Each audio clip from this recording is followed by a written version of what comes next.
What is going on, guys? It's Radex here, and welcome to a brand new series on console and mobile FNCS that will be bi-weekly. The aim of it being bi-weekly is so that we can cover somebody who qualified for either grand finals or for weekly finals through semis every week in one episode, and in the other episode we'll get a different perspective of somebody who actually didn't qualify. And that will give us a more coherent story of what you should and what you shouldn't do, and instead of focusing on the absolute micro details of people who did well, we'll be focusing on the macro things, the things that appear consistently that I feel is of value. This week's FNCS winners in NAE East were NAE and Tuexy. They scored 62 points in 6 games, and they actually had 2 wins. They scored a comfortable 12 points above second place, which is quite impressive by FNCS final standards. NAE and Tuexy both came down from PC, and therefore they have plenty experience in the previous FNCSs. They played Poach at one point, and therefore they think different to your average console and your average mobile player, which is what I think makes this one even more valuable. I highly recommend you to go check out NAE and Tuexy. Both of them recorded the event. Tuexy actually streamed it, and this is what you're looking at. We're looking at a stream review of Tuexy and what he experienced throughout FNCS. But the only game with some narrative that you'll see will be in game 1. Game 1 is the only game where I'll take you kind of through it, and the other games will just be individual clips taken from the rest of the performance that highlights something that they do consistently, and that they do well consistently. NAE and Tuexy land uncontested at Lazy Lake for finals right now, and they come uncontested all 6 games. That's for a reason. They have actually conditioned the server to do that and knocked out potential opponents in semi-finals and discouraged opponents from essentially coming here through scrims. What that allows them to do is to potentially upgrade weapons. So as we can see, he goes from blue pump to spaz. That is huge for him. That is huge for anybody with good and confident aim, and that also allows them to play a lot more confidently with a better loadout, and they know that it's a guaranteed decent loadout every time they pull zone or near to zone, or even when they don't pull zone they can still upgrade because they've got so many materials to farm up, and it's quite worth it. We saw a known X Army do this. Actually, he upgraded to an AUG almost every single game in squads finals, and that was their Stormster strategy. Their Stormster strategy was having an AUG on a known. And this is something that Tuexy can even consider into his game plan. This is something that Tuexy and NAE can actually build into the game plan, is having a Stormster strategy surrounding an AUG or whatever weapon it is. But that spaz alone is enough to say how important it is having an uncontested spot. And no doubt they worked very hard to obtain that right, to obtain the privilege of being able to do that, because Lazy Lake is a big POI. They would have had to push out plenty of opponents, and they did, and they reaped the rewards of their hard work. One interesting aspect of Tuexy and NAE's game is their Stormster strategy. From game 1 onwards, they decide that they can actually W key and actually take early fights. That's how they deal with Storm Surge in the majority of games. But in game 1 they chose to go passive and play for the win, and this Storm Surge was through looking out into zone when they rotate in to center in 3rd zone, and as we can see right now, they're center zone, and that's why he chose to build in metal. That was an active switch to metal to avoid getting naded, because they're in quite a prominent position in terms of line of sight. And sitting inside of a cone, something that OC brought over to NA and popularized, that is also extra protection to grenades, as grenades are coming back into meta. There's less people carrying C4, and in duos is just such a powerful weapon, and still slightly underused after it went out of prominence as squads went on. You see Storm Surge actually briefly activates for a while in this game as somebody gets rebooted, but it quickly goes away. And knowing these thresholds is also very helpful, as they did not panic at all. They didn't look for shots. Even if they were low on damage, they still remained calm. And these are the single shots, the ones that they're taking right now. These shots are the ones that got them those Storm Surge tags and chip damage, and they actually end up getting 1 of their 5 kills in game 1 through these chip tags. They have no problem playing in edge zone as well. And we see, they immediately, they begin looking out of circle. They choose not to look in as people are rotating from this side of circle all the way in. People, this here, they have sightlines from there onto this whole area, this whole very, very open area of the field. As we know, Salty Springs somewhere over here, a bit further over. Well, this whole area is just plain. There are a few houses, but it's just a hilly area, right? Looking into Sweaty, they're probably going to see tons of very built-up terrain. So they don't even take notice of that area. They know that they can get the most opportunities and the most potential out of looking in this area where people have to build. They force people to build. They force people to use their mats to rotate, to use their shields, to use their healables. And maybe they can even get a cheeky pick off of that. And even if they can't, they still force people to get tagged up, and they still make themselves better set up for the game in the future when Storm Surge comes around. And that's the beauty of the game. We see this as an emerging pattern as they continually look out into zone after basing in, kind of on edge zone, and that's one of the incentives to play edge zone in this meta as well. We see here that they don't actually pull half and half out, and they actually have to make a rotate into zone. And here's what they choose to do. They choose to white line it straight over because they see that there's this long tunnel of metal in front of them, and the chances that their opponents are fully paying attention to them is unlikely. They try to base an edge zone as they don't have much choice, and here is a fatal flaw that we see Tuexy make. Oh shit! He's completely unaware of the right, and he gets absolutely lasered and punished for it. He doesn't use controller movement, which mobile and console can both do, to look to the right while running in one direction, and he gets punished, and he's lucky to even be alive at this point. He has to waste so many materials for that, and he was, as we saw just now, when he got lasered, he was just outside of zone in this position.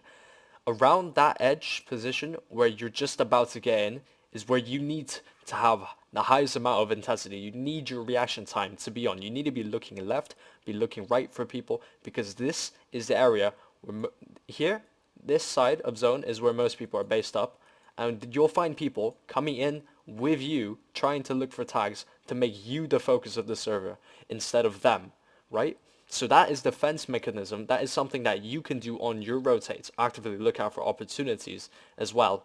But in this area, here's when you need to be the most alert. Here's the part of the game where it's most important to have reaction time on top of your opponent instead of just lacking just now, as we saw Tuexy do. And he gets caught, he gets punished for it. And realistically, he should be dead. He's lucky to even have floppers in the first place. Nut and Tuexy actually play quite a cheap endgame. They play a pretty calculated endgame, and they end up winning game 1 off of that with 5 eliminations. We're going to dive slightly into how that happens. Apologies for any colliding audio. I had a problem with the recording, and here's me overlaying afterwards. So we see first of all that they have very cheap rotates and they have very clearly established roles. Tuexy is the person who looks for opportunities, while Nut actually goes into zone and tunnels into zone earlier. This opening right here is kind of sketch, but apart from that, the endgame was pretty immaculately played. At the front they run into a small hiccup, but if you look at the top right hand, they're already within zone, so that doesn't matter. They try to pick a small box fight, but as soon as zone rotates in, they completely forget, and their main focus is to get into zone, is to tunnel into zone. And we see them proficiently use ramp tunnels. That saves them quite a lot of materials, and Tuexy actually is still able to look for picks, and he blocks off himself in the back quite often. If we look right here, he actually takes shots at the duo below him. A little bit on the ramp tunnels is how far they've actually ramp tunneled down. If we look, they've essentially ramp tunneled since the blue mark, right? And that's a very significant distance to just purely ramp tunnel instead of full tunnel. They haven't had to box off much. If you think about it, that's what, 20, 30 mats that they save in every box potentially. More like 10 and 20, but that whole distance we see, they just ramp tunnel, ramp tunnel, ramp tunnels. That's going to save you at least 200, 300 materials. A little bit on that last burst, he calculated the timing, he actually calmed, I'm going to shoot them down. That splits the duo, and why that's important is that it's these details that actually help you chip down the lobby and allows them to take height, because that's so many extra materials, and he might have just killed that duo or one half of the duo. We see Tuexy actually just looking for opportunities whilst Nut actually manages to shoot out a height. is one of the stranger but also easier height takes that I've seen so far. But they do manage to get height, and from this point onwards, they can just rain down rampage on the server while applying pressure to immediately we see they apply pressure to second height. Nut takes a drop. This is a very generic chapter 2 height where one person's on top and one person's below. Note how the person on top has soft mats, that's Tuexy, and the person below has hard mats. So the focus is on the person with a more established layer. We see them just trying to rain down fire on the players below, and they just do this very proficiently. And slowly as the mats dwindle down, they'll eventually have to drop, but they have much more of an advantage than any of the players on low ground because they are a complete duo with relatively decent conditions on high ground. As they slowly run out of materials, we see that they begin to slowly descend, and in a second they're going to have to drop, and that's when Tuexy slightly does something wrong that might just end up throwing the game, but luckily it doesn't happen. He pressures, he runs out of materials, he realizes, and his first instinct is to drop down when he could stay high. But he drops down on his own, which is even more of a mistake. He doesn't drop down with his duo, and he's now literally sitting on 1 HP and just makes it in just enough for Nut to actually clutch up, and that's the end of it. They actually end up winning the game. What we can take away was that they were playing for the win, they got the win, and now, as that has gone to plan, they can play the rest of the tournament to the plan. Coming up, I believe we have one of the most well set up fights that I've seen for a long time, and disappearing on the level of mobile and console FNCS is quite astonishing. As we see right here, Nut gets sprayed in by an enemy, Tuexy immediately loops around, he goes for a flank, he communicates that so Nut knows not to go for stupid plays or incredible height retakes because he knows that that's not necessary. What this creates is that Nut, these two don't have line of sight on Tuexy. These two could only see up here because Tuexy's on, actually there's a hill here that blocks him off, right? And what that allows them to do is tunnel vision onto Nut. They think he's a solo or maybe his duo partners are far away. They didn't consider the fact that Tuexy could literally be right on them with line of sight on both of them and a potential nice laser. And actually, this loop around uses his movement brilliantly. We see this is heavily underused actually on mobile, not as much on controller players. And this is how controller players approach angles. If we watch it in a bit more, we can see Nut is down here, right? Nut, here's that communication from Tuexy, and he immediately boxes up. This means that Tuexy has the instant laser on these two building across or above. And here, there's 3 blocks line of sight of this player, so that player can't shoot. And Tuexy's got the perfect laser on this player, who doesn't even know that he's there. And his reaction time won't be enough to rival Tuexy's rifle if Tuexy actually hit a shot. But unfortunately, Tuexy doesn't even land a single tag. So he's in more of a 50-50 situation with the other person. Regardless, that was very well set up by Tuexy. That was actually an incredible pitch. Like, could have gone so well for them. And they can time that. They can actually study loot routes when they get zoned. They can time that to have that fight. And they can pull out that as their advantage. Because instantly, they get to laser somebody for potentially 100, 150, 200 health. Since a lot of mobile players actually struggle with this, I thought it would be a good idea to touch on how they play height, because we see Nut and Tuexy on height quite a lot of the time. Often they like taking height very early. We see a few launchpad takes here and there where they just take height on first moving zone, just immediately off the jump they take height. And right now there's no reason for them not to take height. If you look at the materials, right, they can try to take height. It's risky to conserve materials, because if you single top in on height, right, if we say these are each the top, that's 40 materials, right, to get across this distance. But on mid ground you have to use a full box with a roof and everything. You have to do that times 4 times whatever the distance. It's actually somewhat cheaper to have height, and you have more ability to tag people up, and more importantly, your loadout. He has 800 mini ammo on a minigun. They can take height, and they see the opportunity to take height and absolutely frag out with a minigun. Why wouldn't they? There's no reason not to, and that is exactly what they do, which is completely the correct decision. But what goes on in this game is how they hold height. they might not have considered this too much. Yes, he does have 400 wood, but that is a soft material. That is easy to get sprayed through. One C4 up there and you're completely done for. 131 hard mats in total. There's no brick. They expended all of the bricks on the rotate earlier. We don't know much about Nut, but we assume it's the same. They do material splits quite often. They do complete material splits.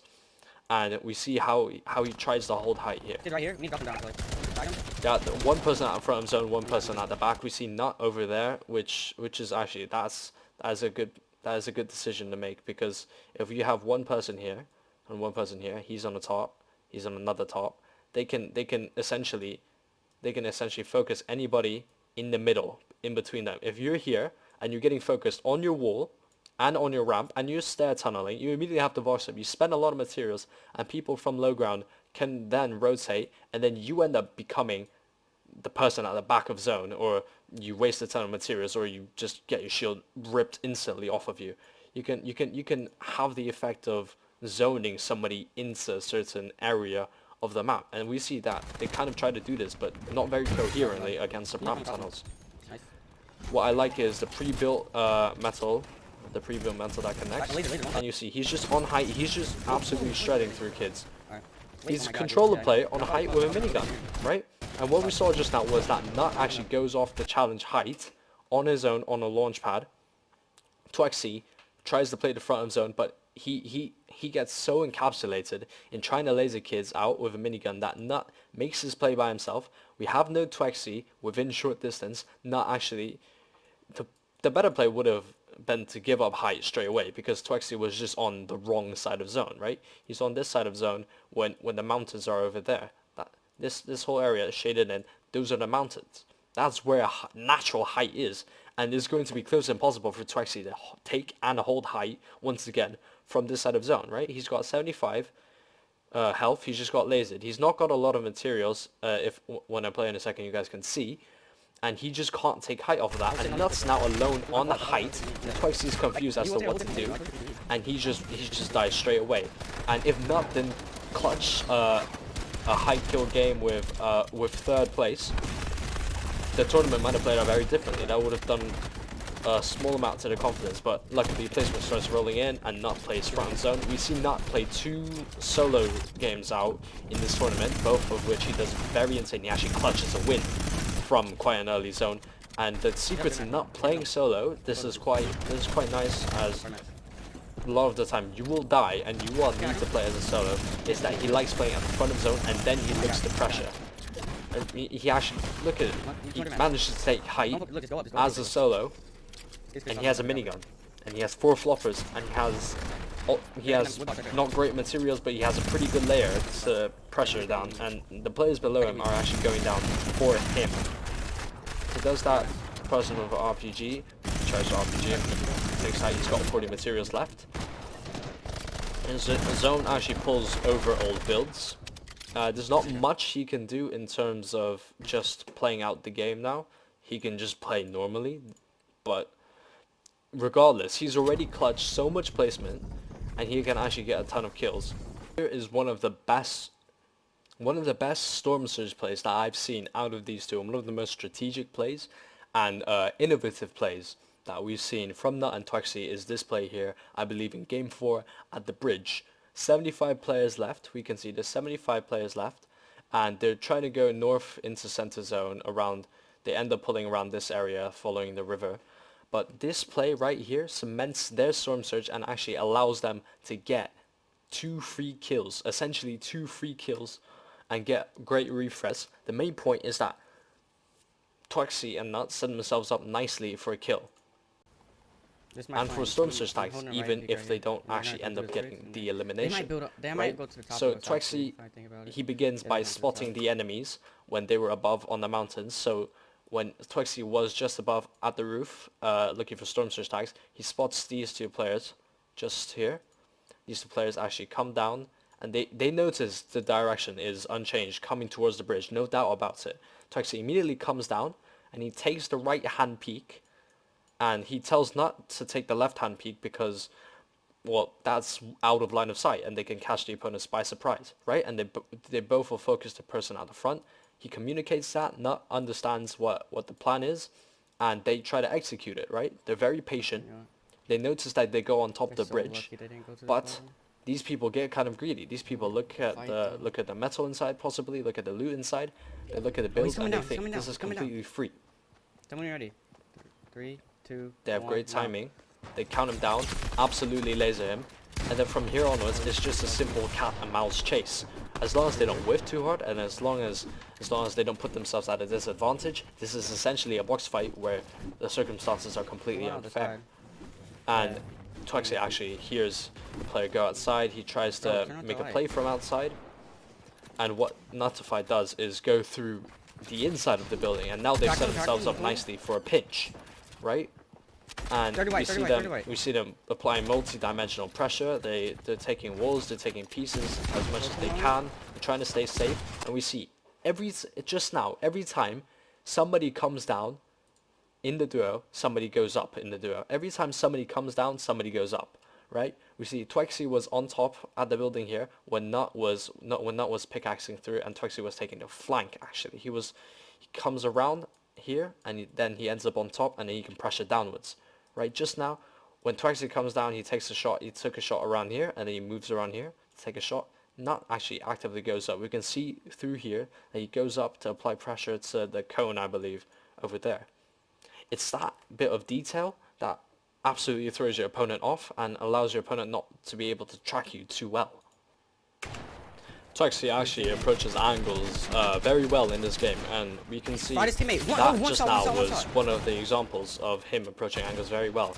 They're in a mid-game fight here. They experienced this fight a couple of times, and that slight stagger when he knows where the opponent is and the opponent may not know where you are is very important. There was a very nice clip of Clement when he was clutching up in the EU FNCS semi-finals to secure the qualification, where he does that slight stagger with a pump and manages to land a great shot. Those slight staggers, like just now, that slight bit of movement can put you at such a great advantage and just throws off what your opponent thinks they know about you, right? What you plan to do is defy expectations. Whilst Nut and Tuexy had actually won FNCS with a pretty considerable margin, there wasn't as much to learn as I thought there would be. Evidently, they have a very revised game plan that is simple, down to basics, and works, and proven works, which is exactly why they follow it. It's not something of too much material and something of too much sophistication that we need to overanalyze. However, there are 3 key points that I feel we would benefit from if we actually take it away. One is Storm Surge. They have a very clear Storm Surge plan, and Storm Surge will always be at the pinnacle of competitive Fortnite, especially FNCS. So you must go into your weekends with a good, clear plan to Storm Surge and how you're going to approach it. Be that having to take a fight or having to take edge zone tags, both of which Tuexy and Nut had done, have a plan and have a backup plan and have a backup to the backup. The more strategies you have, the more you will be able to benefit during the fights, and the more likely you are going to be to win a game or to make it to endgame and get the sweet placement points. 2. Having a clear game plan set out for each of your games, or at least a general game plan to follow, is very, very helpful. We see Tuexy and Nut change up completely how they would normally play their endgame during game 1, as they tend to play more safely and more cautiously, as if they were a solo, keeping at the front of the zone during game 1, which is something they actually did all 3 times when they were a solo, and that was playing out the front of zone, going for the placement points instead of being aggressive or looking for kills and opportunities to frag out with. 3. This is slightly more of a micro thing to learn from Tuexy and Nut, but it's how they approach their angles. Tuexy, we saw, was a master at angles. He absolutely knew every single way to surprise his opponents, and his right hand peaks and his prioritization of those peaks were just absolutely beautiful and allowed for him to capitalize off of his opponents very often. He can take the jump on an opponent and take the upper hand on a fight alone just by achieving a good right hand peak or a good delayed peak. Having that extra crouch can also stop you from getting sniped. And that draws an end to our VOD review, in which I hope you had actually learned something and took away something that you might be able to apply to the upcoming FNCS week. If you liked the VOD review, make sure that you subscribe, like, turn on notifications, and maybe even share this around on social media. There will be another review coming this week of why somebody didn't qualify, so make sure to tune in for that as well. Thank you. Peace.